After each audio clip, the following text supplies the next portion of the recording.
kang tatalon. Ha? Sinabi sa akin ni Mighty nangyari. Ang totoong tatay mo si Albert Romero. Pero hindi pa katapusan ng mundo, Maru. Marami nagmamahal sa'yo. Anong pinagsasabi mo? Hindi ka ba tatalon?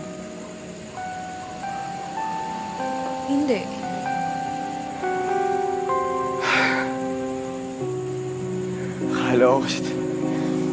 Akala ko kung anong gagawin mo nung mangyayari sa'yo. Yung puso ko nasa talampakan ka na. Pero, masaya ako na okay ka.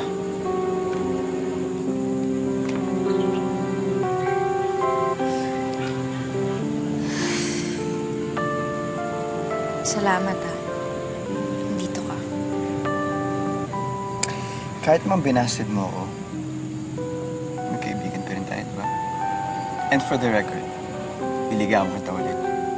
Mahanap lang ang tamang tiyempo. Aka na nga yun. Katapos ng lahat. So ano yung mga plano mo ngayon? Una, tigilan na tong dramang to. Tama yan. Tama yan. Hindi ka na. Kasi naman itong mga nakakaraang araw, parang paulit-ulit ako nagsusot ng crying scene. Naubos na nga eh.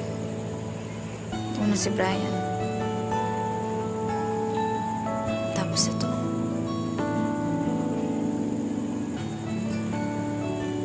Tama na. Karma ko na ba to sa mga ginawa ko kay Trina? Wala kang kasalanan kay Trina. Si Brian, he chose to leave Trina, hindi ikaw. Okay?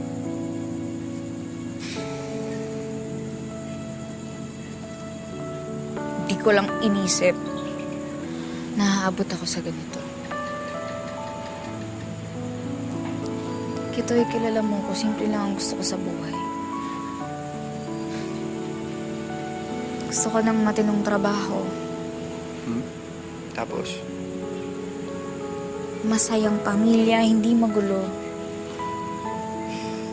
Normal na buhay. Peace of mind. Ate naman.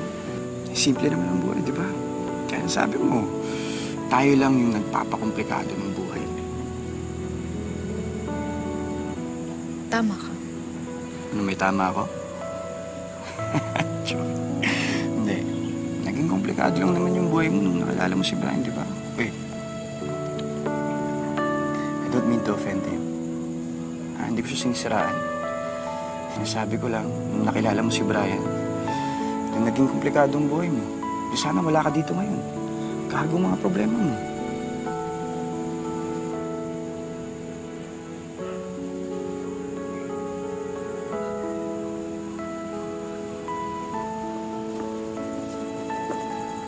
Maru?